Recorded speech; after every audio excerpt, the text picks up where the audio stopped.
ನಾಗಮಂಗಲ ಆಲತಿ ಬೆಟ್ಟ ಇವತ್ತಿನ ನಮ್ಮ ಪಯಣ.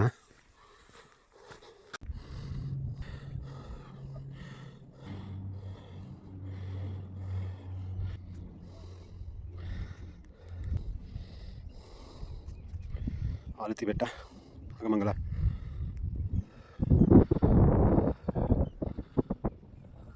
ಅದ್ಭುತವಾಗಿ ವಿಹಂಗಮವಾದ ನೋಟ. ಎಷ್ಟು ಅದ್ಭುತವಾಗಿದೆ ಜಾಗ.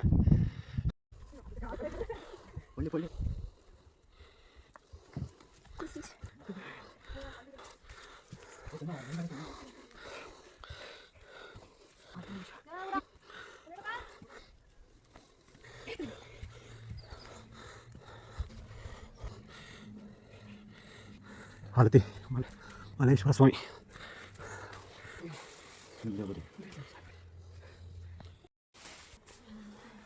ಓಂ ನಮಃ ಶಿವಾಯ.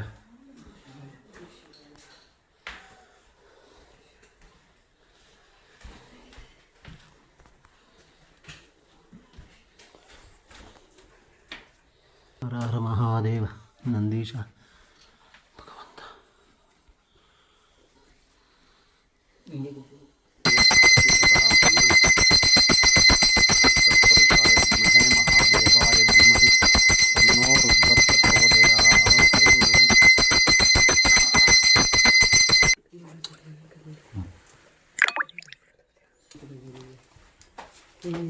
ಈಗ ಬಗ್ಗಿ ಹೋಗೋದು ಜಾಗ.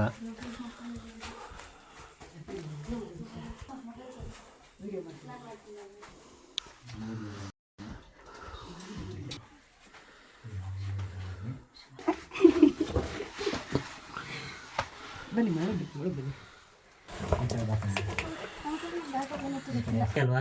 ಹೌದು. ಈಗ ಒಂದೊಂದು ಏನಾಗ್ತದೆ ಯಾವಾಗ ಒಂದು ಸ್ವಲ್ಪ ಶಿವಂದು ಏನೈತೆ ಇಷ್ಟ ಲಿಂಗು. ಆ ಲಿಂಗನ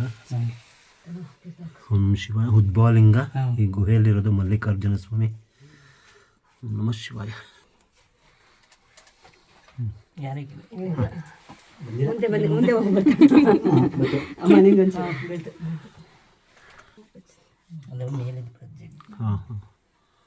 ಅದ್ಭುತವಾದ ಜಾಗ. ಓಂ ನಮಃ. ಆಲತಿ ಬೆಟ್ಟ, ಇಲ್ಲಿ ಶ್ರೀ ಮಲ್ಲಿಕಾರ್ಜುನ ಸ್ವಾಮಿ ಗುಹೆ ಒಳಗಡೆ ಇರೋದು ನೋಡಿ. ಇದು ಇರೋದು ನಾಗಮಂಗಲ ಹತ್ರ ಆಲತಿ ಅಂತ ಕ್ಷೇತ್ರ. ಶ್ರೀ ಮಲ್ಲಿಕಾರ್ಜುನ ಸ್ವಾಮಿ ಗುಹೆ ಒಳಗಡೆ ಇಬ್ಬರು. ಇದು ಹೋಗ್ಬೋದು, ಇದು ಹೋಗಕ್ ಬಿಡಲ್ಲ. ಇದು ಹೋಗ್ಬೋದು, ಒಂದು ಎಷ್ಟು ದೂರ ಹೋಗ್ಬೋದು. ಅಲ್ಲಿ ಹೋಯ್ತಾ ಇದಕ್ಕಿಂತ ಕಮ್ಮಿ. ನಿಮಗೆ ಮನೆ ಕಡೆ ತೊಡಬೇಕು, ಮನೆ ಕಡೆ ಹೋಗ್ಬೇಕು. ಮತ್ತು ಗಾಳಿ ಆಡಲ್ಲ, ನಿಮಗೆ ಇಷ್ಟ ಗಾಳಿ ಆಡಲ್ಲ. ಮತ್ತು ಕಬ್ಬಡ ಎಲ್ಲ ಒಳಗಡೆ ಸೇರ್ಕೊಂಡಿರ್ತೀವಿ. ಏನು ಕಾಣಿಸಲ್ಲ, ಕತ್ಲೆ ಪಾಸ್ ಮಾಡೋದನ್ನ ಎಲ್ಲ ಈಗ ಬಾಗಿಲು ತೆಗೆದು ಅಂಟಿರ್ತೇವೆ. ನೋಡಿ, ಹೀಗೆ ಗುಹೆ ಇದೆ. ವಾ, ಸಕ್ಕತ್ತಾಗಿದೆ. ಬಾವಲಿಗಳೆಲ್ಲ ಇದೆ. ಅಲ್ಲೆಲ್ಲ ಇಲ್ಲಿ ಬಂದು ಇದೆ. ಅವಾಗ ಸ್ವಲ್ಪ ದೂರ ಹೋಗಿದ್ರು, ವಾಪಸ್ ಗಾಳಿ ಆಡಲ್ಲ ಅಂತ ಒಂದು ಅಷ್ಟು ದೂರ ಹೋಗಿದ್ರು. ಅಲ್ಲ ಅಂದಾಜು ಎಷ್ಟಿದೆ.